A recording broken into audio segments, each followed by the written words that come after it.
gente.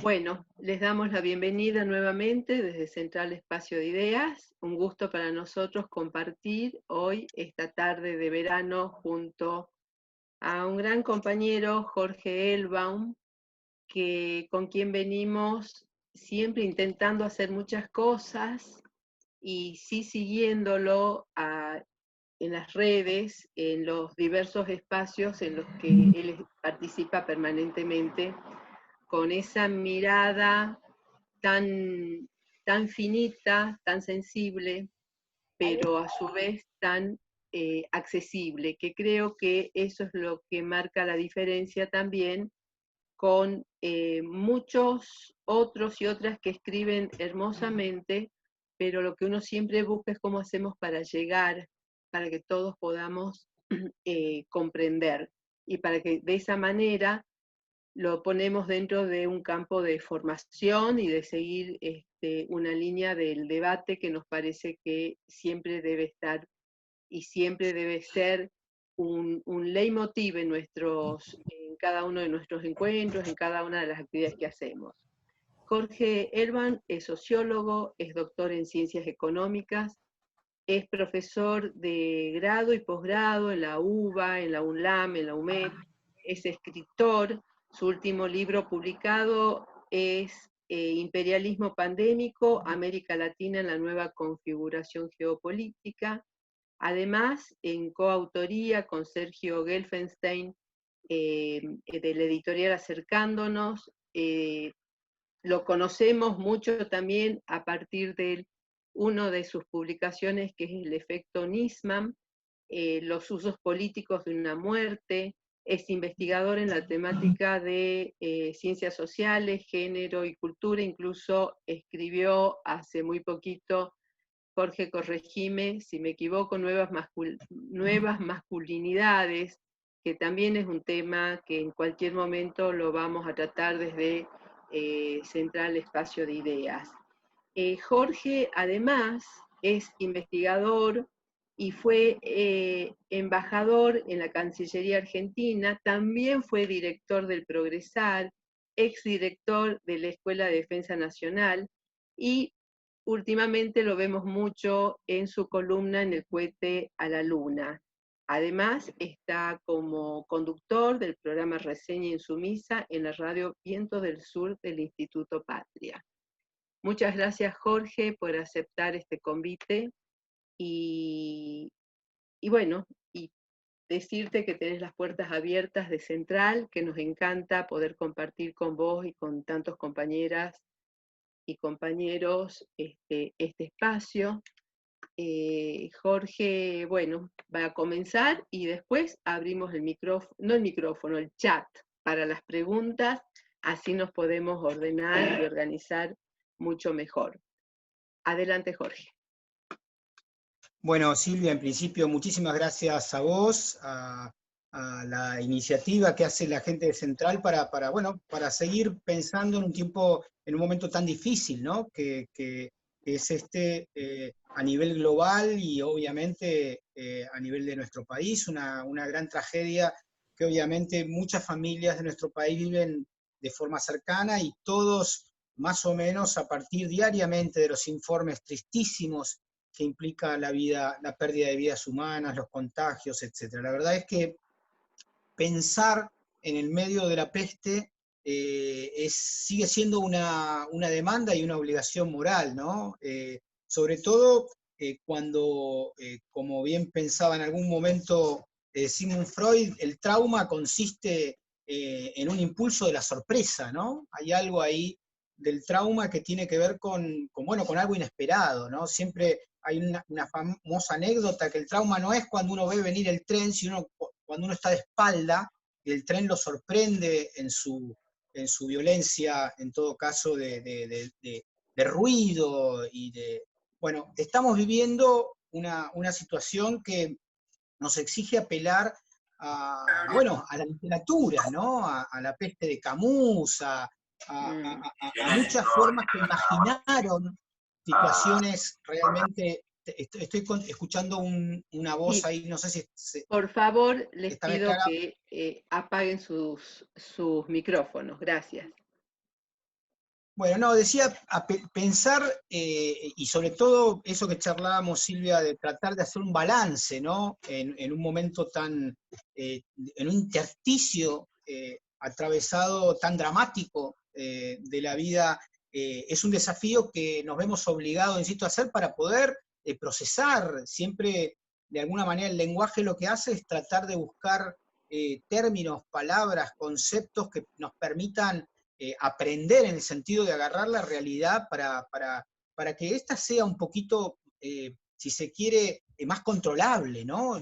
La ciencia, en última instancia, lo que busca es tratar de, en cierta manera, darnos algún elemento tentativo, hipotético, conjetural, de previsión, ¿no? De qué nos va a pasar, ¿no es cierto? En ese marco, digo, pensar el año 2020 va a durar. Nosotros con Sergio Gelmenstein, que es un intelectual muy importante, que también diplomático venezolano, muy conocedor de China, fue embajador en China en su momento, pensamos cómo todo esto repercute a nivel global. Quizá el primer parágrafo que me había comprometido con Silvia tiene que ver con algunos elementos que nos permitan pensar lo internacional, ¿no? Ujú. En principio, la pandemia llega en el marco de una guerra comercial existente. Una guerra que le llaman comercial, pero que a diferencia de la Guerra Fría, tiene un carácter diferente, ¿no? No es una guerra militar, en una competencia a ver quién tiene más armas nucleares, porque eso en el marco de negociaciones, como fue el SALT, por ejemplo, se pueden bajar. Ahora, en una guerra comercial, dejé de ver a la gente, yo no sé, empecé a ver la pantalla de Windows, no Sí, sé si, a perdón, ver, perdón. ahí está, estamos bien, ahí estamos bien. Digamos, en una guerra geopolítica como la Guerra Fría, se sentaban a negociar una baja de misiles estratégicos y se podía bajar. Pero en una guerra comercial no se puede bajar el PBI chino, no se puede regular el crecimiento respectivo, ponderado de las economías. Objetivamente, Estados Unidos empieza a darse cuenta que la economía china, paradoja del destino, en el marco obviamente de un proceso muy impresionante que tiene que ver con el neoliberalismo. Esta es una paradoja enorme. En realidad el fenómeno del neoliberalismo nacido políticamente en Chile en 1973, y luego el neoliberalismo se practica por primera vez en el mundo en el Chile de Pinochet de 1973, ¿eh? Y empieza a cuestionarse en América Latina en 1999 con el triunfo de Chávez en Venezuela. Es una cosa bastante rara, si se quiere, en términos de localización de las disputas hegemónicas a nivel internacional. Bueno, luego que empieza en Chile, luego viene con Thatcher y se expande fuertemente primero con Nixon y después con Reagan en Estados Unidos. Pero acá hay un elemento muy importante. Uno de los elementos clave del neoliberalismo, que lo sufrimos nosotros, tiene que ver con la desregulación. Nixon en los años 73 hace caer el acuerdo de Bretton Woods, porque no tiene suficiente oro para respaldar el dólar, y flexibiliza lo que había pasado curiosamente en Estados Unidos hasta 1930, se repite la historia, hasta 1930 el modelo en Estados Unidos y en Occidente hegemónico de control económico es la teoría neoclásica, es decir, el neoliberalismo. Bueno, eso estalla en 1929 con, y 1930 con obviamente el crack de la bolsa, ¿no es cierto? Y empiezan los modelos keynesianos de estado de bienestar que nos regalan a nivel internacional lo que se llaman los 40 gloriosos, que son 40 años desde el 30 hasta los 70, de gran crecimiento, pleno empleo, para decirlo en lenguaje local, de un peronismo en términos de valorización de las regulaciones financieras, de nacionalismo, de cierto mercantilismo de cuidado de la industria local, etcétera, etcétera. Bueno, eso para fines de mediados de los 70, inicialmente con Nixon, pero insisto, con Milton Friedman como uno de los teóricos que viaja a felicitar a un dictador como Pinochet, empieza a deslocalizarse la industria de los Estados Unidos, yendo básicamente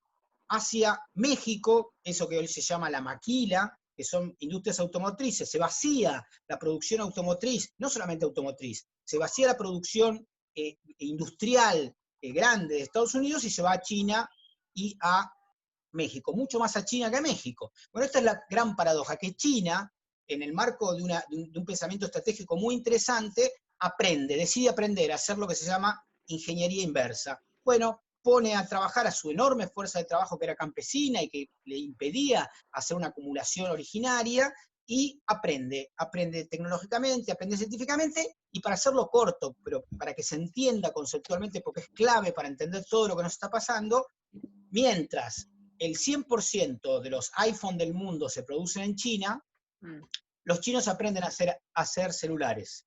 Bueno, hoy la empresa que vende más celulares en el mundo es coreana, se llama Samsung, pero la segunda se llama Huawei. Pero es la segunda en cantidad de celulares vendidos en el mundo, pero la primera en términos de patentamientos con respecto a la próxima tecnología, que es 5G. Y ahí aparece el gran tema realmente del conflicto entre China y Estados Unidos. El tema de fondo es que según la OCDE, y no estoy hablando, y el FMI, para de acá 10 años, en el 28, más o menos 8 años, China es la primera economía del mundo, en términos de PBI, en términos de crecimiento, etc. Para que usted tenga una idea, al día de hoy, en plena pandemia, nosotros vamos a decrecer un 3-4%, Estados Unidos decrecerá un 1,5, 2%, y China crece al 2%. Cuando China viene desde la década 90 creciendo a un promedio del 8% anual durante 40 años. Si ustedes quieren una idea comparativa a nivel de la historia que sabemos de la humanidad en términos económicos, lo que está pasando en China y lo que pasó en los últimos 40 años en China no tiene equiparación en la historia de la humanidad, ni siquiera con las grandes revoluciones, la rueda, la agricultura, la producción industrial en Manchester, con la revolución industrial. Es decir, nadie en la historia de la humanidad creció tanto en tan poco tiempo. Esto es algo realmente sorpresivo, es impensado. Podríamos pensar una peste hace 40 años, como ya hemos vivido bastantes en la historia de la humanidad, pero no podíamos, nadie se animaba a pensar un crecimiento como el que está sucediendo en China. Bueno, Estados Unidos ve eso, y eso es hijo, paradójicamente, insisto, de un neoliberalismo muy bien utilizado por China, porque hoy, haciendo ingeniería reversa, que simplemente mandando técnicos a fabricar iPhone y viendo cómo se hace, después pagándole en una empresa mixta como es Huawei, bueno, haciendo Huawei, y hoy Huawei vende más teléfonos que iPhone, es el segundo en el mundo, el tercero es iPhone. Para que tengamos una idea de qué estamos hablando en términos de concierto internacional. Entonces, para América Latina, ¿qué implicancias tiene esto? Bueno, voy a decir 2 o 3 para hacerlo conceptual y cortito. Estados Unidos exige a América Latina un sistema político para ser su socio. No hace acuerdos políticos, o sea, no hace un acuerdo político con Cuba, con Venezuela, con el Chile de Pinochet, hace solamente acuerdos si se somete la lógica política. Bueno, esto es diferente a China. A China no le interesa nada, porque China piensa estratégicamente. Es decir, sus acuerdos, este acuerdo, por ejemplo, que acaba de cerrar, China cerró en el 2020, en plena pandemia, 2 de los acuerdos más trascendentales en la historia económica del mundo. Primero, el acuerdo de la ASEAN. ¿Se acuerdan ustedes que hace 3 años, antes de Trump, Obama quiso hacer el acuerdo transpacífico, que era una especie de ALCA, pero vinculado a China, a Vietnam, Australia, Japón, etcétera, etcétera? Bueno, no lo hizo cuando llegó Trump porque empezó con una política supuestamente proteccionista, que tampoco lo fue una gran mentira. Bueno, lo hizo China. Cerró en octubre un acuerdo del Pacífico, que lo lidera China, por supuesto, y que dentro de ese acuerdo no es que están solamente los países, de alguna manera, si se quiere, tercermundistas. Dentro de ese acuerdo está Japón, Australia, Nueva Zelanda, Corea del Sur. Es decir, estamos hablando de que toda la literatura muestra que el centro del poder económico internacional va de Occidente hacia Oriente. Hay una paradoja, mucha literatura en los últimos años, porque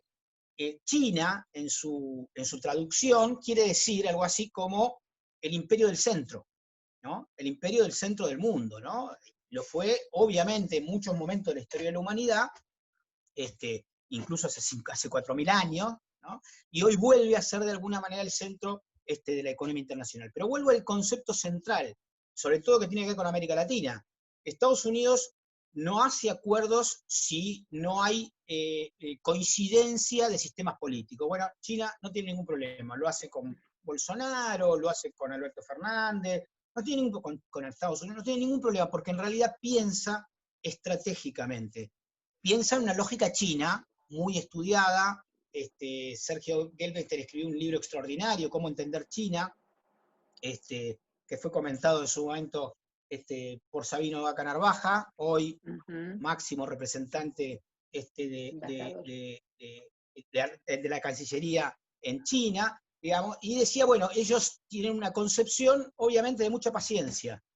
Van enhebrando de a muy poco y no tienen apuro y no exigen nada, simplemente quieren acuerdos y que se cumplan los acuerdos. Bueno, esto para América Latina es algo muy importante, porque no nos exige perder nuestra soberanía, ni negociar, digamos, en una lógica ideológica, sino básicamente que se respeten acuerdos. Entonces, este es un elemento clave para entender cómo el neoliberalismo tuvo en América Latina una formulación terriblemente desastrosa, entre otras cosas porque no hubo una localización de empresas acá, porque no había suficiente fuerza de trabajo barata como la que necesitaban los Estados Unidos para abaratar los costos.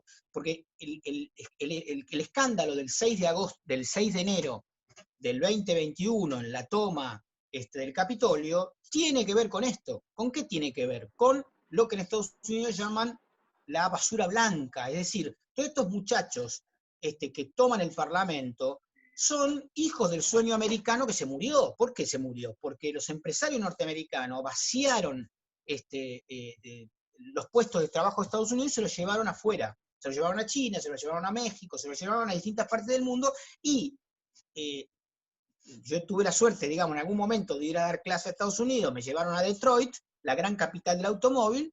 Es una ciudad fantasma. Es una ciudad que tenía 4 millones de habitantes y hoy tiene 700.000 habitantes. Y todas las empresas, las grandes empresas que tenían centro en Detroit, no existen más. O sea, se fabrican autopartísticamente, con esta desregulación que permite fabricar pedacitos en cada lugar del mundo y armarlo en un lugar, sobre todo buscando lo que buscan, lógicamente, el pensamiento capitalista, accionario de Wall Street. No me importa, a mí me interesa cuánto reditúa. Bueno, no es lo mismo que cómo piensan las cosas en China, ¿no? Donde hay una planificación estratégica. Lo que pasa es que, a diferencia de la URSS, la planificación estratégica no es de corto plazo, es de muy largo plazo. Muy bien, hay más o menos un panorama de cómo llegamos a la pandemia, ¿no? Mínimo, conceptualizado, muy chiquito, ¿no? Llegamos a la pandemia en ese conflicto y competencia, obviamente, que se ahonda mucho más con los resultados políticos. Recordemos que para diciembre del año 2019 Trump ganaba las elecciones por afano. Tenía 60-30, ganaba las elecciones. Bueno, la pandemia ahondó un gran problema, dos grandes problemas centrales. Por un lado esto, el resentimiento de determinados sectores blancos que están fuera de las dos costas. Estados Unidos son dos países.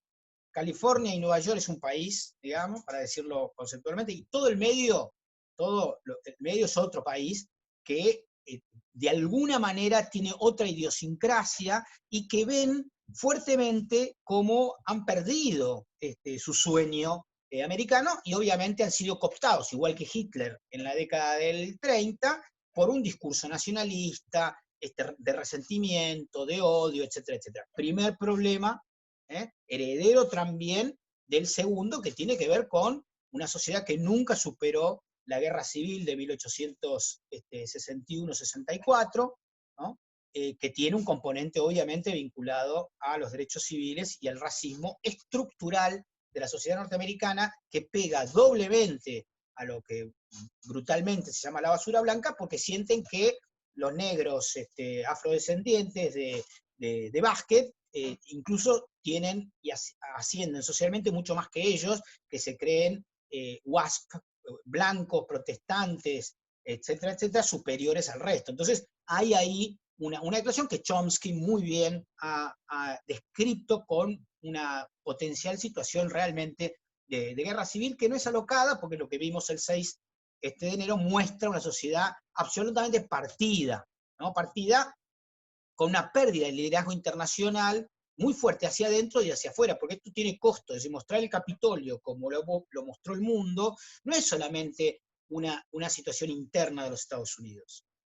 Supone un imaginario, la ruptura de un imaginario de liderazgo mundial, que es la contracara, si se quiere, de proyectos de crecimiento, más allá de conflictos, porque China es un país que tiene conflicto en Hong Kong, tiene conflicto con la minoría musulmana, tiene conflicto con la India, ¿no? Digamos, esos grandes imperios no son, no son países ajenos al conflicto. Lo que pasa que, de alguna manera, lo que en términos de su eficacia productiva y tecnológica, porque la gran pelea es científico-tecnológica, ¿no? Es la pelea del conocimiento. Es decir, el gran problema de Estados Unidos es que ve que el 67% de las patentes 5G las tiene China, de los cuales el 30% las tiene Huawei, para que tengamos una idea, ¿no?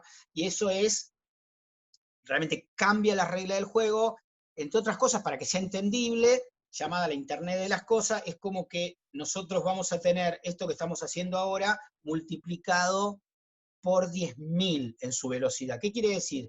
Que yo mando por WhatsApp una codificación y alguno que tenga una impresora en su casa de 4D arma una impresora o arma qué sé yo, cualquier tecnología, una aspiradora. O sea, estamos hablando de un cambio realmente muy importante en la potencialidad del desarrollo, no solamente de la comunicación.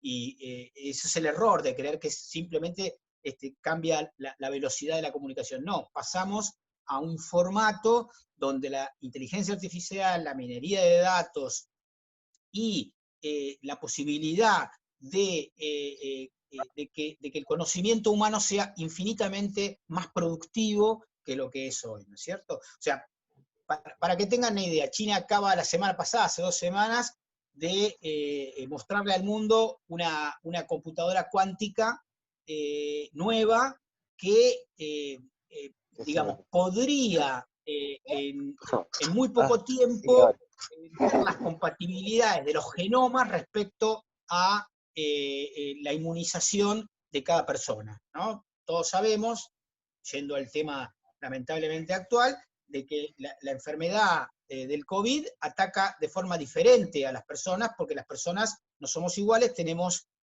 o historias de enfermedades previas o sistemas inmunes con ciertas particularidades en el ADN, ¿no? Bueno, la realidad es que con una computadora de estas características podemos decir, bueno, este tipo tiene con su genoma tales posibilidades inmediatas de tener o no, se tiene que cuidar más o menos porque tiene reservas como para defenderse inmunológica, para defenderse para tener una idea de hacia dónde vamos. Y si traté de hacer un panorama internacional, voy a tratar de armar 10 o 15 minutos de algo de cómo veo lo latinoamericano y lo argentino, ¿no? Tirando puntas para después, en todo caso, con las preguntas, si les parece, poder ahondar en alguno de los ejes, ¿no? Tema Latinoamérica. Bueno, para no redundar en cosas que ya sabemos, estamos frente a la posibilidad, sobre todo a partir de un eje entre México y Argentina, compartido por Bolivia, y de alguna manera, más allá de la crisis, por lo menos en términos de política exterior con Venezuela, etcétera, etcétera, de poder rearmar, sobre todo frente a la debilidad de nuestro histórico gendarme, que es Estados Unidos, a algunas formas mínimas de integración regional que den nuevamente cuenta de lo que se vivió en el primer progresismo del siglo XXI en América Latina, cosa que es un gran desafío, obviamente, porque si hay alguien que no quiere la integración en América Latina, es Estados Unidos. Y no la quieren no es porque sean malos, sino porque no le conviene, porque si América Latina se conformara en un mercado común o en una integración industrial, etcétera, etcétera, de 500 millones de habitantes, se les pudriría el negocio a Estados Unidos. Nada más, es un tema de intereses absolutamente. Ellos necesitan que Ford, por más que se haya ido de Brasil y sigue estando en la Argentina, siga siendo Ford y siga mandando royalties anualmente por unos 2.000 millones de dólares, 3.000 millones de dólares que manda anualmente a sus sedes centrales en paraísos fiscales, guaridas fiscales en general, ¿no es cierto? Entonces, digo, a Estados Unidos nunca le combinó la existencia de los Estados Unidos de América del Sur, es un gran problema para ellos, y han hecho todo lo que han podido históricamente para desarmar cualquier intención de integración, de patria grande, integración regional. En ese sentido, aparece un conflicto. Ahora, realmente aparece un momento, un doble momento de debilidad, producto de la crisis de liderazgo internacional de Estados Unidos que vimos el 6 de enero, y por otro, por un esquema que tienen los demócratas, y hay muchas discusiones. Yo creo que es mejor lidiar con Biden que con Trump. Hay otros que no opinan lo mismo, incluso dentro del campo nacional y popular, y yo difiero bastante con ellos. Yo creo que el multilateralismo es que con Obama, en realidad, por más que vivimos la última etapa de los fondos buitres, fue menos duro para América Latina que las amenazas de invasión a Venezuela en la lógica de Trump. Pero bueno, es un debate. Lo que creo es que existen más posibilidades producto de que Biden y los funcionarios que ha nombrado demuestran ser más diplomáticos. Eso no quiere decir que van a cambiar los intereses, porque los intereses de Wall Street siguen siendo los mismos. Lo que sí es que se puede por lo menos hablar. Los otros eran una máquina infernal de patear el tablero y de alguna manera de provocar situaciones de conflictividad y de amenaza perpetua, ¿no? Pero bueno, es un debate. Ahora, específicamente en la Argentina. La realidad es que, desde mi punto de vista, el gobierno de Alberto Fernández y Cristina Fernández de Kirchner ha hecho un esfuerzo enorme y hasta el día de hoy, ya habiendo pasado casi 10 meses de pandemia, desde marzo del año pasado, ha hecho un trabajo increíble, comparativo y también en términos digamos, de reducción de daños. Esto hay que pensarlo en términos, efectivamente, de reducir el mayor daño posible, ¿no? ¿Se podrían haber hecho las cosas en algunos aspectos mejor? Por supuesto, eso es una obviedad boba para aquellos que venimos del pensamiento científico. Nunca las cosas se hacen exactamente como se podrían haber hecho, pero creo que el balance que va a quedar de acá a 5 meses, cuando haya una vacuna más o menos instalada el 60-70% de la población, creo yo en Argentina por lo menos, va a ser un balance triste, infinitamente doloroso para la gente que perdió sus seres queridos o tiene resabios de esto, pero creo, insisto, que se ha hecho un gran trabajo, y están puestas, paradójicamente, de la misma manera que va a quedar el Zoom, como una herramienta que teníamos antes y no usábamos, y que la pujanza de la necesidad, que tiene cara siempre de hereje, nos deja algo. Bueno, enhorabuena, desde Tucumán, Silvia está armando esto. Antes, a veces pagábamos pasajes, etcétera, etcétera, y yo creo que esto es una externalidad positiva, mínima, por supuesto, pero es un ejemplo de algo que va a quedar paradójicamente de esta gran tragedia global.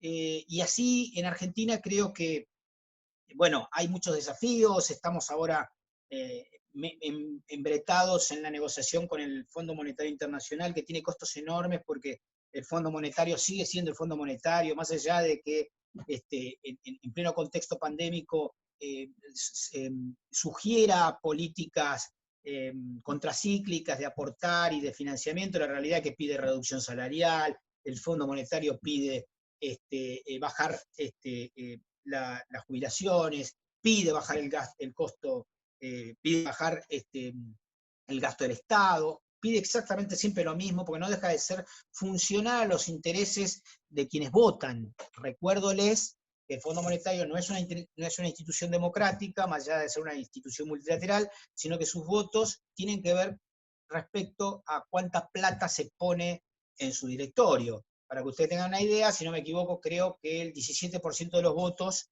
del Fondo Monetario Internacional los tiene Estados Unidos, el 7%, digamos, entre Europa Occidental, Japón y Estados Unidos, mandan en el Fondo Monetario, el Banco Mundial también, en infinidad de instituciones, y en los lugares donde no mandan, por ejemplo en la Asamblea de las Naciones Unidas, pierden todas las votaciones, obviamente. Pienso, por ejemplo, graciosamente cuando se dice, tales países no reconocen a Maduro, y no dicen los que sí reconocen. Eso son, el 10% no reconocen, el 90% sí reconoce, pero solamente nombran a las 10 que son en la lógica europeísta, etnocentrista, colonial que todavía nos domina. Paradójicamente son el 15% de los países reconocen a Guaidó, pero el 80% reconoce a Maduro. Más allá de las discusiones que podemos tener con respecto a Venezuela, muchas, múltiples, no quiero meterme en eso, aunque por supuesto me metería, porque escribí un libro hace 3 años sobre el tema Venezuela y tengo compromiso y además tengo posición tomada, pero al margen de eso lo que quiero mostrar es que hay una oportunidad en medio de esta tragedia para Argentina y obviamente requiere, por supuesto, varios desafíos. Uno de ellos es una mayor organicidad popular, un desarrollo, si se quiere, de las fuerzas populares, e insisto, nos falta articulación, hay infinidad de organizaciones populares con una capacidad enorme, pero está desintegrado, y eso es un costo enorme en el poder potencial que tenemos como tradición nacional y popular. Falta un nivel de integración, debiera hacerlo, o debiera motorizarlo el Frente de Todos, tiene dificultades para hacerlo, no hay problema, habría que hacerlo desde abajo para arriba, no importa. Estamos frente a una situación de un acoso mediático furioso y de una oposición muy racional en Argentina, muy parecida a la de España y al trumpismo y al bolsonarismo. Eso tiene costos y también tiene posibilidades, porque la automarginación al discurso contracientífico, que expresa Lilita Carrió, Iglesias, etcétera, etcétera, también nos marginaliza, los lleva también a la derecha, y con esto voy a terminar para no aburrirlos tanto, pero en todo caso después si quieren con preguntas ahondamos. Hay algo de la oposición que está pasando, que escribí hace poco en una nota en el Cohete de la Luna, que tiene que ver con esta situación de fragmentación que los pseudo libertarios, porque en realidad no tienen nada de libertarios, si os escucha Simón Radovitzky, imagínense que eran los verdaderos libertarios del principio del siglo XX, a los libertarios se los llamaba los anarquistas, imagínense si estos tipos como Milei o compañía tienen el derecho a llamarse libertarios, ¿no es cierto? Pero digo, existe la posibilidad de que tanto López Murphy como Milei puedan de alguna manera quebrar esa derecha furiosa y fragmentarse en relación a las próximas elecciones. Puede que no, por supuesto, hay que colaborar para que sí, para que se sigan fragmentando. De hecho, si uno tiene un pensamiento, se da cuenta que lo que hacen algunos medios de comunicación de este lado es tratar justamente de posicionar a Milei para partir un poco la derecha. Al interior del frente, lo que me parece, y con esto termino, que hay que entender es que esto es un frente, ¿no? No olvidarse nunca que es un frente. Un frente supone la articulación de distintos componentes. Claramente, a grosso modo, hay 3 muy claros, que son Massa, Alberto y Cristina. Más allá de quién tenga más volumen, que todos lo sabemos, Cristina por supuesto, pero implica diferencias y hay que procesar las diferencias en unidad, sobre todo porque del otro lado tenemos el infierno. Lo hemos vivido 4 años, lo hemos padecido y creo que me parece que el primer principio, yo por eso siempre insisto y me peleo con muchos compañeros, yo no hablo mal de mis compañeros del frente nunca mientras están en el frente. Creo que tengo diferencias, por supuesto, como tengo diferencias con mi hijo, digo, qué sé yo, no. Pero digo, me parece que hay que tener claro, y volviendo, si ustedes quieren, y terminando con China, cuál es la contradicción principal, ¿no? Mao siempre insistía. La contradicción principal en Argentina es la oligarquía versus pueblo.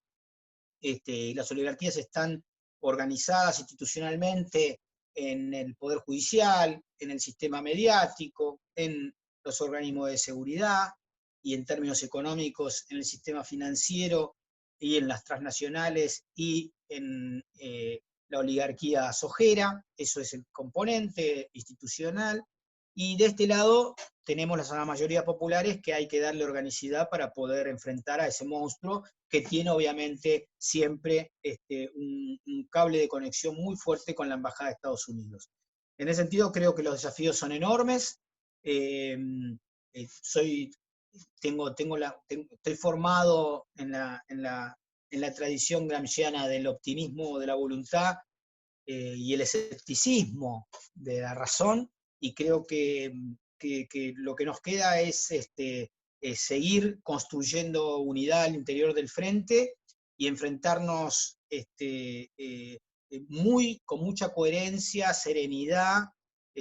Hablaba hoy me solidarizaba hoy a partir de un diálogo que tuve con Leopoldo Moró, a quien quiero mucho, de una especie de atentado que sufrió enfrente del Congreso en el día de hoy, o de ayer a la noche, no sé bien, que casi le tiran una silla, etcétera, etcétera, porque él está en el Parlamento dando una pelea nada más y nada menos que con las catacumbas de la democracia, vinculado a los servicios y a la causa, siendo el presidente de la Comisión de Temáticas de Servicio de Inteligencia, ¿no? Bueno, lo que hay del otro lado es muy peligroso, son, como diría la tradición de Frankfurt, son el mal, en el sentido del egoísmo organizado, de la mezquindad, de la defensa de privilegios, y creo que tenemos que ser muy cuidadosos para defender la unidad del frente, con las diferencias grandes o chiquitas que haya, porque las diferencias que hay con lo que es la oposición y con la derecha neoliberal de nuestro país son enormes. No es una grieta, es un abismo. Me tomo un mate. Dale, perfecto, Jorge, muchas gracias. Yo quiero expresar, creo que de todos los presentes, nuestra solidaridad con el diputado Moró, porque justamente en tiempos de democracia lo que nosotros valoramos siempre es el debate de ideas, de las palabras, y no de esta derecha que actúa permanentemente para generar más caos y no se animan a debatir propuestas, proyectos, sino que trabajan desde la descalificación de las personas, sumándose justamente a los medios hegemónicos, a esos sectores de los medios hegemónicos que lo único que hacen es hacer esta cosa personal y de una violencia abismal, ¿no? Así que toda nuestra solidaridad con él, diputado Moró, que está llevando una gran tarea en esa bicameral principalmente. Bueno, hay muchas preguntas y hay aportes, Jorge. Vamos a empezar con China. Roxana.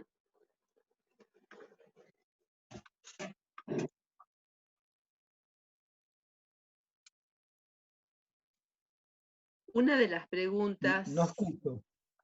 Perdón. No escuchás. A ver, espera. Estamos con un pequeño problema. Hola. Sí, ahora sí. Ahí está, ahora sí escuché un hola. Ahí está. ¿Cómo están? ¿Qué tal? Hola, ¿qué tal? ¿Cómo estás? ¿Cómo estás, Jorge? Muchas gracias. Una de las primeras preguntas que llegan acá es respecto a los acuerdos con China. Plantean si son acuerdos verdaderamente equilibrados o por la posición de poder que tiene lógicamente China, son acuerdos en donde nos veríamos en una desventaja muy grande los argentinos, ¿no? Y como para avanzar un poquito en las preguntas, otra que expresan es, ante la aprobación del segundo juicio político a Trump, si esa aprobación tiene una verdadera relevancia política o es solamente considerado un gesto. Serían en principio esas Bueno, dos. vamos por la primera. A ver, China es el país que tiene más superávit fiscal en el mundo. ¿Qué quiere decir que tiene más superávit fiscal? Es decir, que todo lo que exportó o lo que exporta es mayor que lo que importa, ¿no? Y se queda con una diferencia en dólares. ¿Qué hace con esos dólares? Una parte de esos dólares los tiene el Banco Central para defender su moneda, ¿no? Cosa que nosotros no tenemos, lamentablemente, todavía, pese a que el Banco Central de nuestro país viene comprando dólares. Ayer compró 50, anteayer compró 200 millones, ¿no? Ojalá tuviésemos, bueno, el Banco Central de China está repleto de dólares, y tiene dólares en billete, y tiene oro, y tiene bonos soberanos, sobre todo de Estados Unidos, ¿no? Eso fue su manera de ir blindándose en relación a posibles situaciones como las que empezó a vivir con Trump, de que le empezaban a cortar el chorro del ingreso de dólares. Y además tiene otra cosa que es muy interesante, que, por ejemplo, en el acuerdo que hizo, yo me olvidé, dije dos acuerdos y les comenté solamente el acuerdo del sudeste asiático, no le comenté uno muy importante que hizo la semana pasada con Europa, que implica una ruptura clave del atlantismo, es decir, del acuerdo histórico entre Europa y Estados Unidos. Bueno, acaba China de romper un acuerdo subrepticio entre Europa y Estados Unidos, de que Europa siempre iba a estar del lado de Estados Unidos. Bueno, cierro esto, pero quiero explicar algo con respecto a nosotros. China necesita mover esa plata, digamos, y el proyecto del nuevo camino de la ruta de la seda es un proyecto básicamente de infraestructura orientado a, de alguna manera, movilizar ese dinero. ¿Qué hace China? Dice, bueno, yo, ahora hay, por ejemplo, en Argentina vuelve a plantearse el tema de las dos represas de Santa Cruz, salió ayer o anteayer, ¿no? La de Chillido, una de ellas, que si no me equivoco en algún momento se pensaba llamar Zepernik, otra la Néstor Kirchner, etcétera, que China dice, bueno, ¿empezamos o no empezamos? Yo tengo la plata para ponerla, digamos, tengo incluso socios locales. Los socios de China, por ejemplo, son los dueños de C5E, Cristóbal López y el otro no me acuerdo el nombre. ¿Empezamos o no empezamos? ¿Por qué? Porque de esa manera presta plata, y queda un acuerdo estratégico para un montón de otros negocios, ¿no? Entonces, es una forma de expansión económica. Lo mismo hizo Estados Unidos en la década del 50, del 40, cuando trajo a Ford en un acuerdo a finales de los 50 con Frondizi a la Argentina, Ford, General Motors, etcétera, etcétera. Son acuerdos que permiten después no solamente volver a tener recursos, royalties en este caso, sino ampliar el acuerdo que existe entre los países. El nivel de condiciones, por supuesto, digo, China no hace nada, es un imperio.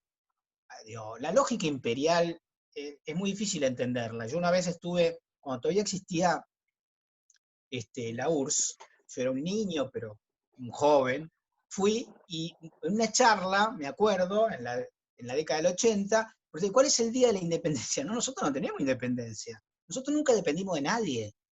O sea, este país no tiene independencia. Bueno, lo mismo pasa con los chinos. Es otra cabeza, es decir, los mongoles conquistaron, pero hicieron el imperio chino, digamos, ¿no? En el siglo V, VI de nuestra era. Lo que quiero decir, ellos no van a hacer algo que no les sirva.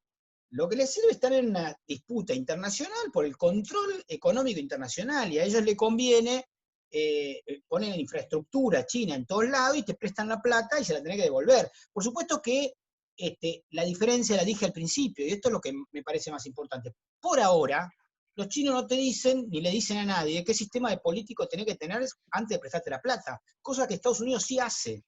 Viene con el FMI, que es Estados Unidos, y te dice, bajen las jubilaciones. ¿Y por qué quieren bajar las jubilaciones? Y para que vos tengas menos impuestos, tengan que recaudar menos a sus empresarios, y a sus empresas, o a sus socios, o a sus representantes, y que ganen más plata. Nada más, eso es todo. Están cuidando los intereses de Ford, que tiene que pagar hoy el 40% de impuestos, y quieren que Ford pague el 20% para llevarse más plata a la metrópoli, nada más. Bueno, hoy con China en ninguna parte del mundo pasa eso. Están, por ahora, a lo mejor nos exceden los tiempos vitales a nosotros también, por muchos años, engarzados en una lógica de expansión financiera productiva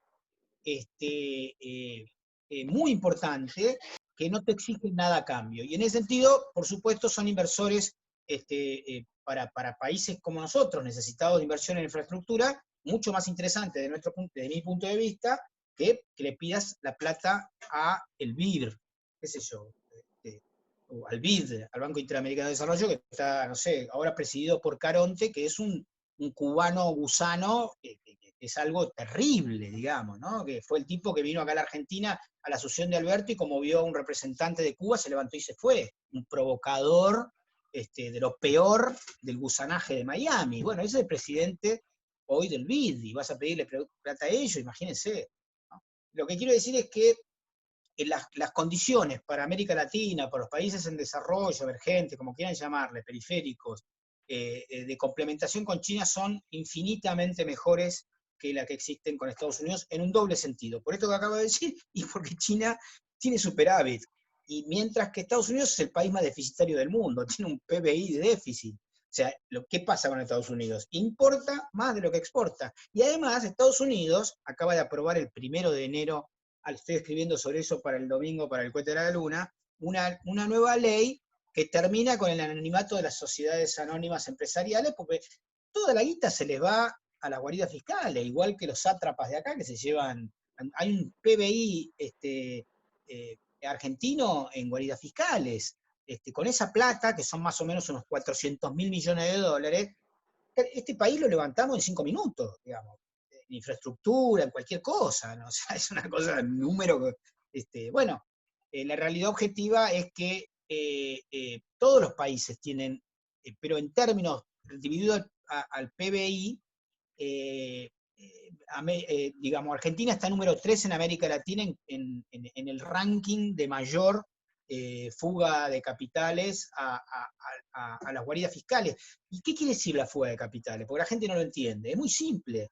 Fuga de capitales es guita que tienen los que pueden fugar y que no la ponen en blanco, y por lo tanto ese 30% que tendrían que pagar al Estado no lo pagan. Entonces el Estado tiene menos plata para pagar, y para infraestructura, y para pagar sueldos, etcétera, etcétera. Bueno, la lógica de la burguesía argentina, a diferencia de la lógica de la burguesía finlandesa, es afanarle plata a la sociedad.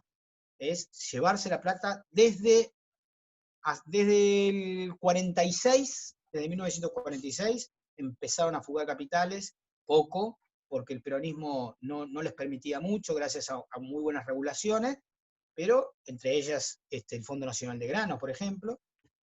Pero la realidad es que desde el año 55 para acá son una máquina increíble de fugar capitales, entre otras cosas, pues tenemos un gran problema, que daría para otras charlas, y que tiene que ver con un 40% de economía en negro. Entonces, como vos tenés una economía no blanqueada, es mucho más fácil sacar esa plata, comprar dólares y fugártelo, ¿no? Intenté contestar solamente la primera y no la segunda, ni me acuerdo de la segunda, siempre me pasa lo mismo. Desmuteate. La segunda tiene que ver con la aprobación del juicio político a Trump, si eso verdaderamente tiene una relevancia o es más bien un hecho simbólico, ¿no? La realidad es que para Estados Unidos el tema es un debate importante, porque lo gracioso de Estados Unidos es que ellos no se dan cuenta que son víctimas de su propia política exterior. Esto que les pasó no es solo el resultado de las contradicciones internas de la sociedad de Estados Unidos, es también el resultado del guerrerismo injerencista y las invasiones que han desarrollado desde hace 100 años, ¿no? Porque esa gente que va y mata niños en Irak vuelve a Estados Unidos y contamina la sociedad, no solamente comprando armas como caramelo y matando después en un shopping, sino que esa cultura, que es una cultura de la violencia, que es una cultura racista, que es una cultura supremacista, inunda fuertemente las relaciones sociales que, si uno conoce Estados Unidos, se da cuenta que son guéticas, es decir, hay barrios separados terriblemente, mucho más que en la Argentina, y eso que nosotros tenemos villas, etcétera, etcétera, pero las mezclas son mucho más difíciles en Estados Unidos que en nuestro país, que en América Latina. Yo creo que para nosotros el efecto de ese es que se cae la máscara de un liderazgo muy valorado, por ejemplo, por la trifecta mediática local, ¿no? O sea, Infoemba, como le llama Horacio Berbisky, el perro, a Infobae, ¿no? El pasquín de Haddad, que realmente es increíble, está pagado directamente por la Embajada de Estados Unidos, es el home office de la Embajada de Estados Unidos, el house organ, perdón, no como de la Embajada de Estados Unidos. Bueno, Clarín y La Nación e Infobae funcionan de alguna manera con sus satélites como un replicador de la lógica neoliberal funcional a los intereses transnacionales que permiten a estas empresas seguir llevando dinero al exterior por un lado, fugando a las guaridas fiscales y al mismo tiempo defender este modelo exportado ideológicamente por Estados Unidos al resto del mundo.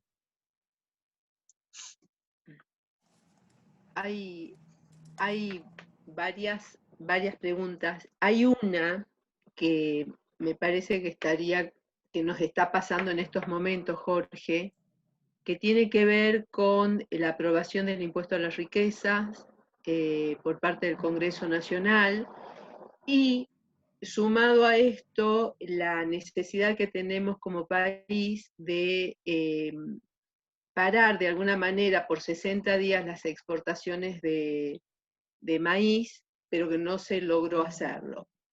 Y mientras tanto, estas corporaciones se hacen eco de, que vos incluso lo planteás en alguno de tus trabajos, se hacen eco de las desigualdades que existen en el país y de los porcentajes de aumento de la pobreza desde el 2015 que hemos dejado el gobierno nosotros, como en el gobierno de Macri esto se elevó, y ahora obviamente que con la realidad que estamos viviendo no estamos todavía en condiciones de bajarlo, pero sí de sostenerlo. Entonces acá viene un grave problema que tiene que ver con, y acá en este Zoom hay representantes de pymes, lo estoy viendo a Juan Ángel Scioli, lo estoy viendo a Gabriel Romanowski, a Pablo Gol, me estoy olvidando de alguien, pido disculpas, pero estoy nombrando a los que voy viendo, el rol de las pymes en todo esto, porque seguimos trabajando con las grandes corporaciones que a su vez quieren sostener una estructura o una continuidad de las mismas estructuras, se rajan las vestiduras con las críticas, pero el rol de las pymes en todo esto, ¿cómo hacemos para darle más espacios de trabajo o para la concientización de que no todos estamos en esos grupos? Entonces entramos en contradicciones de alguna manera o en una falta, me parece a mí, de apertura de espacios para que los sectores productivos de nuestro país representados por las pymes argentinas no les toca lo que están planteando estos grupos concentrados de la riqueza. No les toca a las pymes el impuesto a la riqueza, no les toca a las pymes ningún tipo de impuesto que está totalmente orientado para que haya una mejor redistribución de la misma. Y tenemos ahí una gran falta de comunicación. No sé cómo lo podés analizar vos o si quieren intervenir con preguntas por el chat algunos de los compañeros, ¿no? No sé si he sido clara, pero es un problema. Sí, hay un déficit ahí.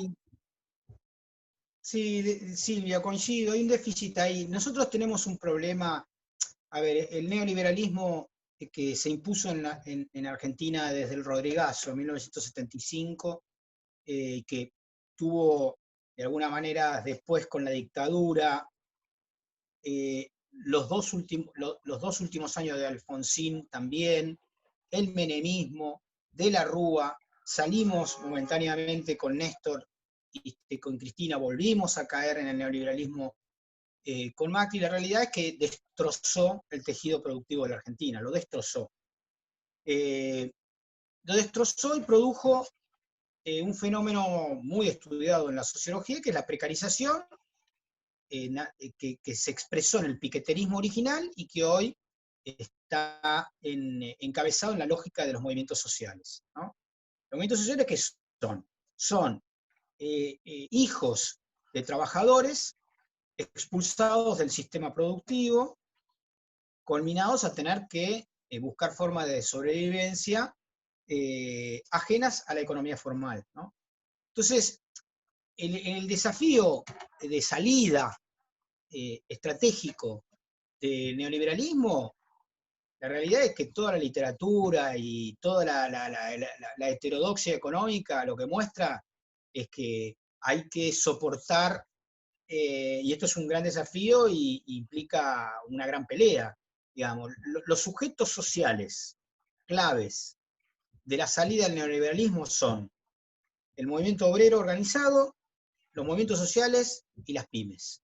Si nosotros logramos hacer una entente muy fuerte entre estos tres actores sociales, obviamente liderados desde una política del Estado, podemos salir. Voy a ser acá muy crudo. Si no hacemos eso, no hay salida. Vamos a seguir en esta locura de tener, como tenemos, un 38% de pobres, un 20% de indigentes, o 15, 18, no sé. Hay que buscar una economía, lo que los movimientos sociales, muy lúcidamente, desde, esto viene, digo, de estudios todavía de la década del 80, del siglo pasado, digamos, del nacimiento de la precarización laboral, el fin del estado de bienestar y del pacto acordado en los 40 gloriosos del pleno empleo. Lo que hay que hacer es poner a ese 30% de la sociedad hoy marginalizada a producir.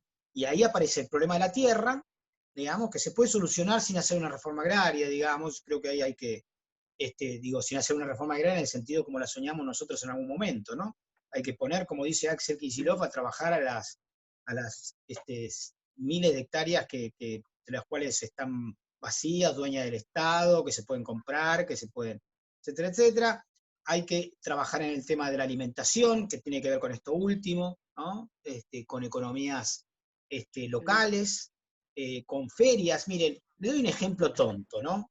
Es impresionante. En el 90% de las ciudades de Alemania están prohibidos los supermercados. Prohibidos. ¿Sabe por qué? Porque el Estado municipal, local, arma una feria y los productores son los ciudadanos. Entonces van todos los días, los tinglados parecen shoppings, no son mercados que, como acá en la ciudad de Buenos Aires, va diariamente una vez por semana, no, son shoppings. El tipo que hace mermelada de ciruela hace 70 años exporta a China. Y es una familia que tiene 70 años haciendo mermelada, estoy inventando, ¿no? Bueno, hay que poner esas capacidades enormes que tiene la sociedad, toda la sociedad, y la nuestra también, articularse. Lo hicieron en Italia, en el norte de Italia, con las redes de productores de zapatos. No es una cosa. Lo que pasa es que, bueno, te tenés que pelear con los grandes, ¿no? Decir, bueno, muchachos, esto no es para las grandes marcas. Pienso, por ejemplo, el Shopping Abasto, porque ustedes lo conocen todo, ¿no? Hoy que es de IRSA, ¿no? De una empresa que cotiza en bolsa. Bueno, ahí ponías a pequeños productores, los apoyás, les das marketing, innovación, publicidad, etcétera, etcétera, y evitás qué sé yo, que Habana, que es un fondo de inversión, originalmente una empresa argentina, hoy un fondo de inversión extranjero, se lleve los dólares afuera. Es una tontería. Lo que pasa es que hacerlo implica pelearse. Y bueno, hay que hacerlo, hay que pelearse, y hay que ser inteligente y saber cuándo pelearse, y saber cuáles son los momentos para pelearse, y también hay que ser vivo, ¿no? Y ahí hay un problema muchas veces, de que no hay que hablar tanto, sino hacer, y no hay que amenazar, sino ir generando las articulaciones, si se quiere, de gestión, la ramificación de regulaciones sutiles que lleven a que esto suceda. Bueno, es una pelea, es un laburo, pero es la única solución, la verdad que no hay otra solución, y la solución implica también la pregunta sobre el medio ambiente, ¿no? Y sobre, es decir, la lógica brutal del capitalismo prebendario, accionario, que no le importa costos de nada, también obviamente impacta fuertemente sobre el medio ambiente y sobre la situación de nuestra salud, ¿no? Y nuestro vínculo con la naturaleza, etc. Y el Acá hay, desarrollo local, bueno, ¿no? hay muchas intervenciones y muchas preguntas, sí. Te dejo tomar el mate. Una de las preguntas tiene que ver con que si opinás que es probable que hoy se unan los países latinoamericanos para salvaguardar las economías regionales. Otra tiene que ver con que si pensás que nuestro país se adaptará en un futuro a lo que nos deje esta pandemia en lo económico, en lo educativo, en salud y en todos los órdenes, si podemos llegar a adaptarnos a lo nuevo que vendrá. Bueno, la primera pregunta es, ¿hay que hacerlo? Y hay gente que no quiere, y va a estar Estados Unidos tratando de impedirlo. Y es una pelea. Hay que tratar de integrarse. Las economías regionales son economías supranacionales. Hay cosas que pueden hacer Bolivia con el noroeste de nuestro país fuertemente, y obviamente Bolivia con Argentina en su conjunto. Es decir, la integración es una gran posibilidad de desarrollo de América Latina, y va a tener siempre como oposición a quienes no le conviene que esto suceda. Imagínense un mercado común, insisto, de 500 millones de habitantes, que decide comprar adentro y ya no comprar, hacer su propia Coca-Cola, para dar un ejemplo, ¿no? Y no comprar más Coca-Cola. Coca-Cola vende a la Argentina nada. Es agua nuestra, lo único que manda es unos polvillos, etcétera, etcétera, pero se lleva de América Latina 5.000 millones de dólares al año de royalties, de derechos por utilización de la marca. La realidad es que es un afano. Bueno, hay que armar la Argencola, qué sé yo, digo una tontería provocadora, no importa.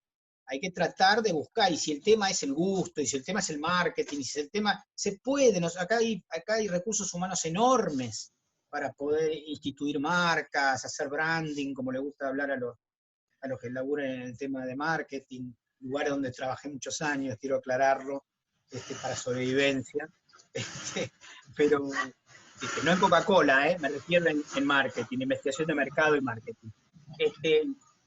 Creo que es la única, ahora, no está nada garantizado, y es una pelea que tiene costos y tiene opositores. Así que, bueno, hay que dar esa pelea.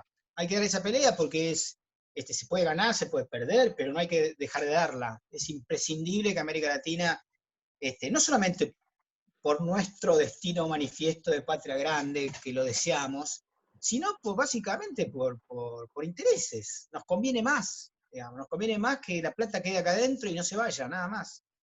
Así.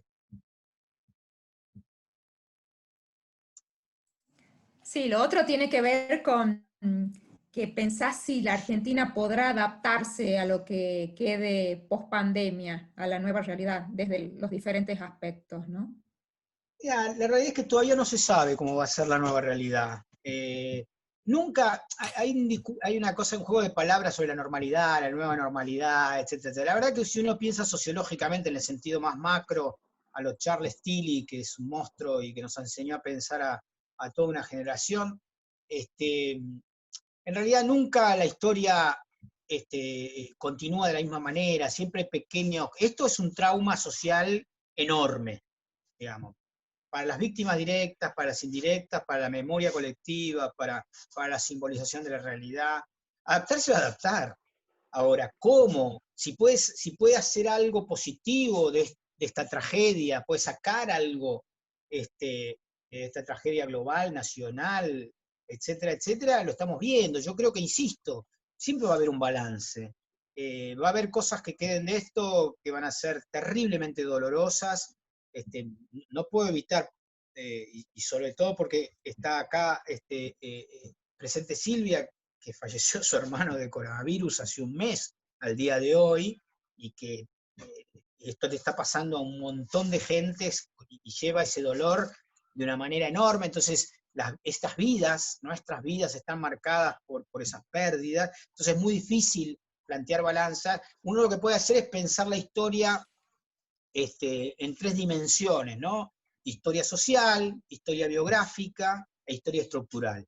En la historia biográfica, nuestros cortos tránsitos por la vida, esto es un hito enorme. Es un hito enorme. Es como haber vivido qué sé yo, el crack del 29 o haber sufrido la dictadura genocida, digamos. Son momentos, digamos, traumáticos en la historia biográfica nuestra. Ahora, en la historia social de la Argentina, todavía no podemos hacer un balance. Yo, el mínimo balance que hago es que se ha hecho mucho por reducir un poco el daño y se ha hecho infinitamente mejor de lo que hubiese sucedido si hubiésemos estado en el macrismo, que hubiese sido una tragedia multiplicada a lo Bolsonaro, a lo Trump, ¿no? Encima con un liderazgo que dice es una fiebrecita, un liderazgo que dice tomen dióxido de cloro, como dijo Trump o como dijo Bolsonaro. Bueno, hay una diferencia enorme entre eso y dar una voz al mundo científico, a los epidemiólogos, a los infectólogos, etc. Más allá de que, por supuesto, hay diferencias, discusiones, porque en el mundo de la ciencia la gente cree que la ciencia es un lugar muy gracioso, como piensa la realidad, como si es un lugar unívoco y no es un lugar conjetural. Vamos a tientas, en la biología, en la sociología, en la ciencia fáctica, vamos a tientas. Y lo que pasa es que no es lo mismo ir a tientas como se va en la ciencia que ir ciego como se va en el prejuicio, ¿no? Y hoy lo que tenemos en los terraplanistas vernáculos cambiemitas es la ceguera provocadora, permanente, del discurso anticientífico y del odio. Bueno, eso es Hitler, aunque suene un poco duro, lo digo, eso es el pensamiento conspiracionista que está presente en estos delirantes que tomaron el Capitolio, pero que está también acá en personas como, como Lilita Carrió, que dice, yo no me pongo la vacuna rusa, como si, en realidad, me acuerdo, leí hace poco una discusión enorme, maravillosa, en la década del 60 en Estados Unidos, que un montón decía, yo no me pongo la vacuna judía de Sabin. No me pongo la vacuna judía de Sabin. Sabin, Gloria, muchacho que como Milstein, igual, donó su conocimiento a la humanidad, no fue capaz de patentar nada, porque decía, esto yo no lo puedo patentar porque es para la humanidad. Lo mismo hizo Milstein con los anticuerpos monoclonales, que hoy se utilizan para el desarrollo de las vacunas de Oxford. Ese muchacho premio Nobel argentino, anarquista, que murió en Londres. Digo, no hay, muchachos, no hay vacuna rusa, vacuna judía, hay ciencia. Y la ciencia labura, sobre todo en términos infectológicos, o en términos también de ensayo y error. ¿Funciona? Vamos para adelante. Funciona ahora. A veces, no, ¿qué va a pasar dentro de 30 años? Estamos apurados por tratar de salvar a millones y millones de personas. Todavía no tenemos los resultados de qué pasa con la... En el 60 no teníamos los resultados de qué pasaba con la Sabin en términos de externalidades negativas de una vacuna. No lo sabíamos. No tuvo. Funcionó. Y yo soy de la generación, nacido en el 61, cuyos hermanos mayores pasaron por la última pandemia parálisis infantil en la década del 50, digamos, ¿no? Bueno, no tenemos más casi parálisis infantil gracias a Sabin. Y 60 años después, vemos que, 50 años después, que la Sabin no trajo consecuencias negativas. ¿Pasará lo mismo con la Sputnik, perdón, o las otras vacunas? No lo sabemos, pero lo que tenemos que ahora es comprometernos a salvar esta situación.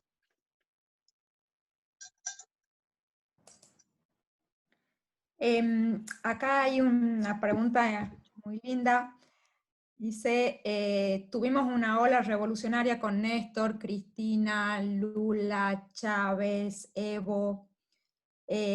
¿Cuáles serían los ejes para generar una nueva ola similar a esta? ¿Y quiénes serían esos actores?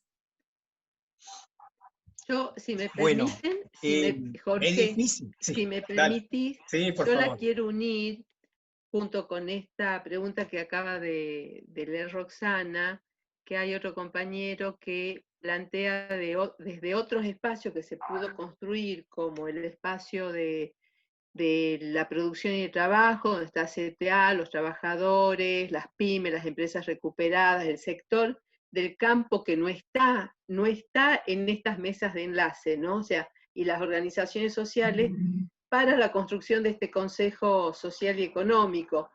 ¿Cómo hacemos con estos actores que hoy, como lo pone recién el compañero, ¿no?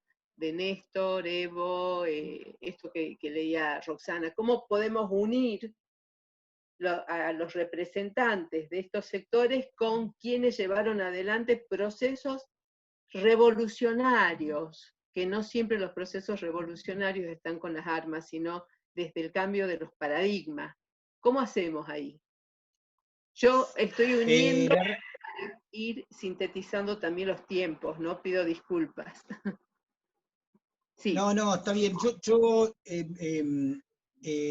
Silvia, lo que creo es que el compañero de la CTA la tiene clarísima. Acá, insisto, es el movimiento obrero. Obviamente, desde mi punto de vista conceptual e ideológico, la CTA por un lado y por el otro las dos CTA, bueno, la CTA en su conjunto, y sobre todo la corriente federal, hoy el moyanismo, etcétera, etcétera. Ahí está, me parece, la posibilidad de, pero bueno, yo me siento obviamente mucho más cerca de la CTA, digo, en mi concepción política, ¿no? Los movimientos sociales, las pymes y la orientación del frente de todos. Ese debiera ser el núcleo estratégico. De hecho, no quiero ser injusto y que el intelectualismo nos gane, ¿no? Lo es, de facto. Lo que hoy está haciendo es gracias a eso. Gracias a lo que acabo de decir, logramos vencer al macrismo. De no haber sido por eso, hoy tendríamos macrismo. Entonces, no lo es en la forma que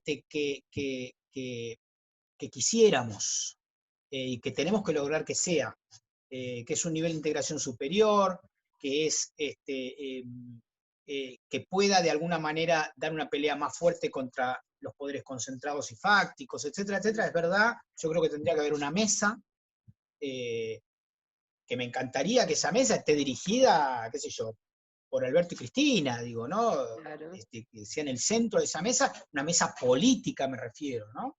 Pues bueno, la realidad es que hoy la gestión te come hoy siempre, en general, ¿no? Entonces, bueno, que haya alguien, y yo creo que la CTA, estos organismos vinculados a la clase obrera organizada y los movimientos sociales son imprescindibles, y por supuesto las pymes, digamos, ahí está la posibilidad de salir de una manera muy fuerte frente a los enormes desafíos de los poderes fácticos, ¿no? Insisto, con un paraguas muy fuerte de Estados Unidos. Es decir, es enorme. Y bueno, y obviamente en la lógica geopolítica uniéndose a los otros actores de América Latina que nombré, y a nivel internacional hay que articularse, aunque no le guste a Estados Unidos, con con China, con Rusia, y multilateralizar los vínculos. Estados Unidos te exige que vos, como país, te vincules con quien ellos decidan. Entonces te dicen, no hagas negocio con Venezuela, no hagas negocio con Cuba, no hagas negocio con Irán, no hagas negocio con China. Es una locura, digamos. Te condenan a un registro absolutamente intervencionista que, bueno, que hay que desechar, ¿no? Y bueno, para eso se necesita mucha inteligencia, no hay que hablar tanto. Yo creo que ahí hay un error, a veces hay que gestionar más, armar regulaciones pequeñitas, cuyo resultado en su tejido tiendan a limitar las capacidades de daño del enemigo del poder concentrado, ¿no? Es una opinión, lo vengo debatiendo hace mucho y creo que eso es clave, ¿no? Pero lo que decía el compañero de la CTA es absolutamente cierto. Y bueno, uno puede ver la parte negativa de esto. ¿Por qué no se está haciendo? Bueno, quizá el momento que tiene que ver con la salida del endeudamiento, inicialmente con los bonistas privados y ahora con el FMI por un lado y por el otro, la pandemia, limitan la capacidad de generación política futuro, el tema jurídico, es un escándalo. Realmente nosotros tenemos un poder judicial atado a los poderes fácticos, sobre todo en la justicia federal y en la Corte Suprema. Es un desastre realmente lo que han hecho estos muchachos. Tenemos 2 jueces de la Corte Suprema que aceptaron estar ahí por decreto inicialmente, ya por el solo hecho de haber aceptado estar por decreto, primera vez en la historia de la Argentina, ya están inmoralmente incapacitados para darle continuidad a ese lugar, ¿no? Después aceptaron el pliego en el Senado, en el marco de componendas vergonzosas. A ver, nosotros tenemos una historia de la Corte Suprema, para que tengamos una idea, que en 1930 aprobó un golpe de Estado. Esa Corte Suprema la hizo renunciar Perón en 1946. Tenemos una Corte Suprema que avaló el golpe de Estado genocida de 1976. Esa Corte Suprema, una parte se encargó Alfonsín de sacársela de encima, y tenemos una Corte Suprema que luego de haber 5 instancias condenado a la familia Macri, la Corte Suprema de la mayoría automática los limpió en pleno menemismo a Macri de una acusación terrible de contrabando en relación a sus empresas de Argentina y Uruguay. Esa Corte Suprema, Néstor se la sacó de encima. O sea, es una institución de la República que atrasa. Nosotros tenemos un problema con la Corte Suprema porque atrasa. Es decir, tiene una lógica corporativa que es la misma que le permitió a Uriburu o a Aramburu ser presidente de la nación. Bueno, ahí hay que hacer algo y la reforma judicial es imprescindible. Así es. La verdad que hay muchos aportes, Jorge. No sé, Roxana, si querés ver algunos más. El compañero sí, termino esto nomás, Roxana, discúlpame. Lo que planteaba el compañero en realidad es del Consejo General Juan Ángel, no sé si lo estoy diciendo bien, no lo tengo a mano, a Juan Ángel Scioli le digo, que es donde están las pymes con la CTA y que están esperando, no recuerdo cómo se llama la organización,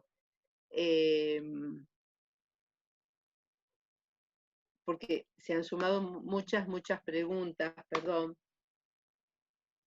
y que me parece que por ahí va también Jorge, ¿no? O sea, es la Central de Entidades Empresarias Nacionales. O sea, empezar a juntarnos los sectores, pero el sector, pero que viene del proyecto nacional y popular, o sea, donde la participación tiene que ser lo más transversal y tener espacios para el debate.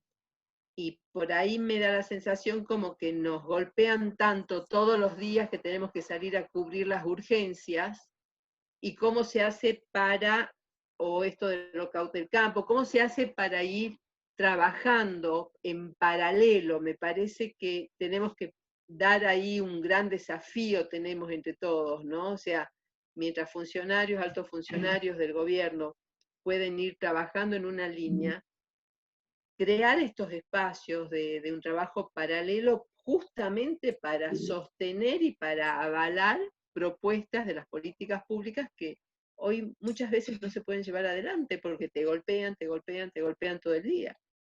Perdón, Rosana, y Bueno, perdón, Jorge, interrumpido. sí, ahí hay un tema clave, me parece, Silvia, que es que, no, digamos, una cosa es el gobierno y otra la sociedad civil. Y ahí Sí, hay una sí, sí. confusión muy grande. Me parece muy... Nosotros tenemos que tener un frente político que Ahí, tenga relativa autonomía, aunque apoye, por supuesto, el gobierno nacional y popular. Pero no es lo claro. mismo.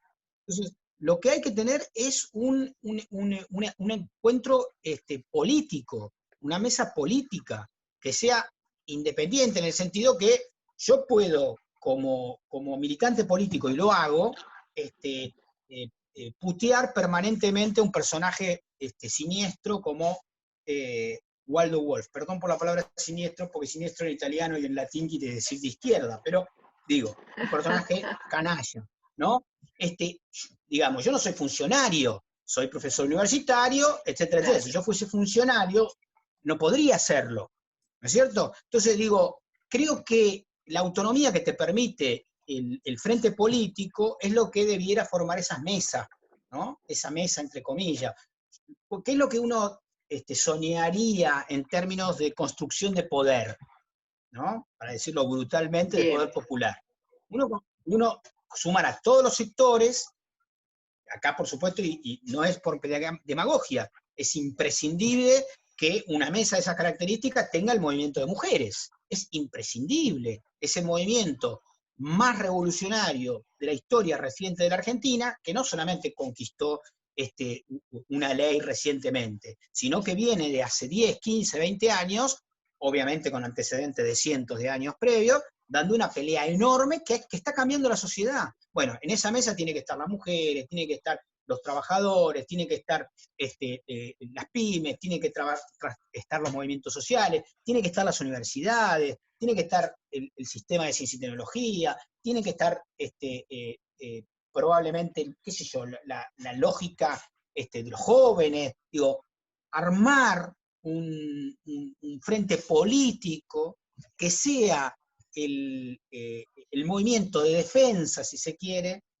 de un gobierno. Y voy a dar un ejemplo que muy utilizado, muy trabajado con respecto a lo que pasó en Brasil, ¿no? Brasil, todo el PT se metió al gobierno, vació y se olvidó de las bases. Cosa que Lula se autocriticó. Digamos, la cuestión es que cuando lo metieron, empezaron a pegarle a Lula y a la A Dilma. expresidenta, no había bases.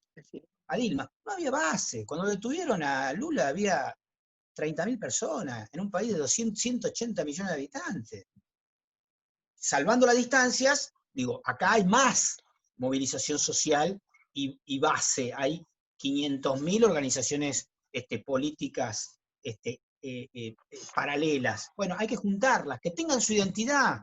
Cada uno debe tener su identidad, no hay problema, pero tenemos que de alguna manera construir regionalmente, nacionalmente, una gran mesa sectorial, política, generacional, de género, que articule eso de los trabajadores, los movimientos sociales, que de alguna manera se larga masa. Y también, como una lógica, si se quiere, de la histórica tradición política, que provea cuadros y provea ideas para el gobierno, ¿no? Porque lo único que sobrevive es el poder popular. Si vos perdés un gobierno y tenés poder popular, podés después volver.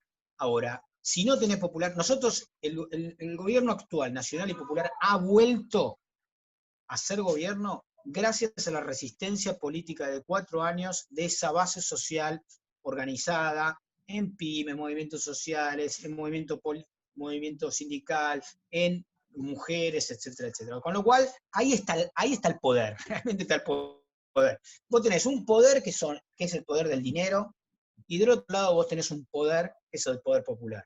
Si vos incrementás el poder popular, restringís el poder del dinero. Es el gran desafío, esto es más viejo, tiene es desde la Revolución Francesa. Esto que acabo de decir, decía un muchacho que tiene muy mala prensa hoy, lamento que tenga muy mala prensa, porque es un gran revolucionario que se llamaba Robespierre. Lamento, les pido faltar el respeto a muchos que lo consideran un monstruo. Robespierre decía exactamente eso, es poder popular versus poder de las corporaciones. Es así, y lo dijo en 1791. Lamentablemente no ha cambiado nada en ese sentido y hay que acrecentar el poder popular. El poder popular se construye con organización. Con organización. No sirve de nada millones de tipos sueltos. No sirve de nada. Tienen que estar juntos y a la voz de Aura ir a una plaza a juntarse. Me acuerdo una frase de Néstor que me la contó mi compañera Sandra Russo, que hizo el libro sobre Cristina y Cristina se lo comentó. Y está en el libro La Presidenta. Que Néstor querían estatizar aerolíneas argentinas. Y entonces Néstor le dijo, mira, si vos me juntás mañana 100.000 tipos acá, yo te lo estatizo. Es que el gobierno no tiene tanto poder como uno cree. El gobierno necesita el poder popular, sobre todo un gobierno nacional y popular, ¿no? Bueno, lo que hay que tratar es de construir poder popular, y eso no se construye desde el gobierno, se construye desde las organizaciones políticas, movimientos sindicales, movimientos sociales, etc. Muy bien. Wow. Nos Bueno, deja la encima verdad que tarea. sí, acá hay otra tarea. En realidad son muchísimas las intervenciones, muchas las preguntas, desde cómo cambiamos la actual ley de entidades financieras, cómo trabajamos acerca de la reforma judicial, la ley de medios, pero una de las que sale tiene que ver puntualmente con el lockout del campo en este momento, y conocer cuál es tu opinión, Jorge, al respecto. Bueno, la realidad es que para entender estas cosas nunca hay que leer la trifecta, porque la trifecta es una máquina infernal. La trifecta me refiero a Clarín, La Nación, Infobae, ¿no? Es una máquina infernal de tergiversar información al servicio de los intereses concentrados. Lo que pasó fue que el Ministerio de Agricultura dijo, muchachos, si el pan va a salir más caro, les corto el coso. Ah, cortámelo, lo cortaron. Después empezaron a negociar, te lo bajo, está bien, te subo el coso. Hasta la historia. Ahora, uno ve tapa de Clarín hoy y el gobierno perdió la interna contra los productores de maíz. Es mentira. Digamos. Pero bueno, esta es la realidad. Ahí tenemos otro problema que tiene que ver con la ley de medios, con la forma de buscar el mecanismo. Esta semana pasada Sandra hizo un posteo que me parece muy importante, es decir, no se le puede estar pagando a esta gente, o sea, el Clarín es el medio que recibe más plata del Estado producto de pauta. Bueno, porque ya estaba, porque tiene más, porque lo lee más Clarín que, digo, no sé, el Destape, etcétera, etcétera, o que el Cohete de la Luna. Bueno, pero ¿por qué tiene que ser la lógica? ¿Por qué no pensar en una lógica de justicia que diga lo siguiente? Si Clarín, por ejemplo, ¿no? Clarín tiene 100 pesos de publicidad, de los cuales 30 son del Estado, 70 privada. Bueno, muy bien, todo lo que tenga 70 de privada te lo resto de lo que te podría dar del Estado. Porque yo lo que quiero es equilibrar igualitariamente, si yo no le puedo dar más al que más tiene. Yo le tengo que dar, en todo caso, más al que menos tiene. Bueno, hay que cambiar esa lógica y a lo mejor hay que pensar alguna alternativa en términos regulatorios, pero no se puede estar financiando a quienes permanentemente se está haciendo la guerra. Yo creo que es una locura. Y que bueno, hay que cambiarlo en sentido igualitario, no vengarse, porque digamos, nadie quiere que Clarín no exista más. Lo que uno quiere es que, en todo caso, tenga la misma propagación que tienen otros. Sin embargo, tiene más propagación porque tiene cable, tiene el teléfono, tiene todo lo que en Estados Unidos estaría prohibido que tenga. El New York Times no puede tener un canal de televisión, está prohibido en Estados Unidos que lo tenga. Y no lo tiene porque tiene un diario. Bueno, acá sí se puede. Bueno, entonces lo que hay que buscar es alternativas, y ahí es cabeza, inteligencia, regulaciones, y no todas que hay que hacer un show off para imponerlas. Hay que trabajar con mucha meticulosidad, con mucha racionalidad, con tejido, con la suma de pequeñas cositas que puedan regular mejor, por en este caso, el sistema de medios. no sé si contesté algo, ya no me acuerdo, entré por el lado de los medios y me olvidé la otra parte de la pregunta, no me acuerdo. Acerca de el lockout del campo en este momento, Ah, no, puntualmente. bueno, la realidad es que estas tiras y aflojes van a aparecer. La gente no entiende, y es importante entenderlo económicamente, que, por ejemplo, vamos a dar un ejemplo distinto, el de la carne. Eh, los exportadores de carne están ganando más o menos el 100% más que el año pasado. Producto que pagan costos en pesos a $1, que ha crecido mucho, exportan afuera y obtienen dólares, entonces ganan más plata. La realidad es que entonces te dicen, bueno, si vos querés comprar carne acá, comprame a precio de dólar de que lo vendo a Alemania, para dar un ejemplo bobo, ¿no? Si no compras carne, bueno, la realidad es que la cultura culinaria argentina es de comprar carne, entonces el tipo que va a comprar carne le aumenta mucho más que su salario, que su jubilación, que su IFE, etcétera, etcétera. Bueno, hay que poner regulaciones. Ahí hay un problema de fondo que en algún momento a lo mejor Perón lo vio muy claro. Cuando las exportaciones se manejan, por supuesto, esto es un cambio que a lo mejor no dan la correlación de fuerza en este momento, pero hay que pensarlo o hay que buscarle la vuelta. No siempre la vuelta es, insisto, un todo o nada. A lo mejor es progresivo, pero si ellos te manejan el precio de la carne local con ellos lo único que les interesa ganar plata, les importa un pomo si los argentinos dejan de comer carne. Es un negocio, ¿no? Entonces, bueno, hay que buscar la vuelta, hay que buscar la vuelta. A lo mejor hay que hacer que la exportación solamente las haga Argentina y no ellos. Bueno, hay que pensarlo. Digamos, no solamente en términos de cuotas, porque el tema de cuotas, por ejemplo, muchas veces pasa que acá hay el 30% de lo que se exporta es en negro, te lo afanan por el Paraná, se lo llevan a Paraguay o te lo sacan por puertos privados. Hay una desregulación neoliberal que hace mucho daño a la economía. Y vos necesitas muchos años también para ir regularizando, ¿no? En contra incluso de grandes poderes apoyados por Estados Unidos. Es difícil. Lo que creo es que siempre hay que entender que uno no juega solo en esta pelea, el otro también juega. Y que es una pelea desigual, porque es muy poderoso con aquel con el cual nos estamos enfrentando. Entonces, bueno, por eso es muy importante la unidad, ¿no? También. Así es. Bueno, la verdad que te estamos exprimiendo, Jorge. Agradecerles a cada uno de ustedes y yo creo que estos conceptos tan claros que deja Jorge en este cierre tienen que ver con justamente la unidad, cómo la construimos, es una lucha desigual, ellos están siempre presentes, corporaciones que se hacen eco de un discurso social, pero que ellos van a trabajar siempre por la continuidad de estas estructuras que los sostienen, criticando a los que hacemos. Y la idea de estos espacios justamente es poder acercarnos, coincidimos, Jorge, con lo que vos planteaste, que esto se va a quedar en estos acercamientos, o sea, esto vía Zoom o a través de otras plataformas informáticas que nos permiten acercarnos y poder escucharnos, porque en este Zoom hay compañeros y compañeras de Jujuy, de la provincia de Buenos Aires, de La Cava, de Córdoba, y puedo seguir nombrando del interior de la provincia de Tucumán también.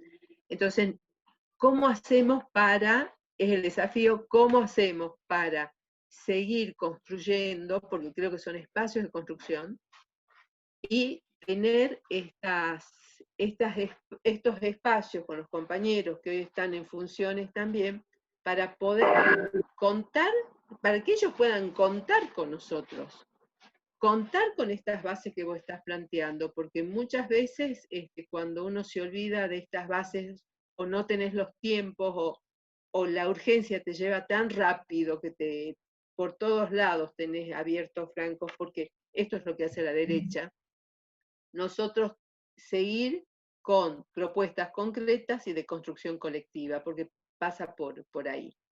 Así que, bueno, agradecerles a cada uno, agradecerte infinitamente, Jorge, un abrazo grande a Sandra también de parte nuestra, nuevamente nuestra solidaridad con el diputado Moró, Y compañeros y compañeras, decirles que este espacio va a continuar, si nos tomamos un pequeño receso en los 15 días que quedan, y seguir adelante, y que sepa, Jorge, que también este es tu espacio. Así que desde ya muy agradecidos, quiero contar que hay diputadas de la Nación también acá participando en esto, bueno, de todos los sectores posibles, colegas docentes, del ICUF presente, y podemos seguir así nombrando a mucha gente muy querida y gente que uno va conociendo a través de estos debates, ¿no? Así que muchísimas gracias, gracias por los tiempos que aportaron cada uno de ustedes, y gracias por tu lucidez, Jorge, y la simpleza con la que vas presentando los temas. Así que, queridos compañeros, Bueno, compañeras, agradecidos, un fuerte abrazo, y bueno, sigamos juntándonos, que es importante para pensar colectivo y dar las batallas que quedan. Un fuerte abrazo, gracias. a ustedes, muchísimas gracias, muchísimas gracias. Chao. Gracias a todos. Muchas gracias. Chao. Gracias. Muchas gracias.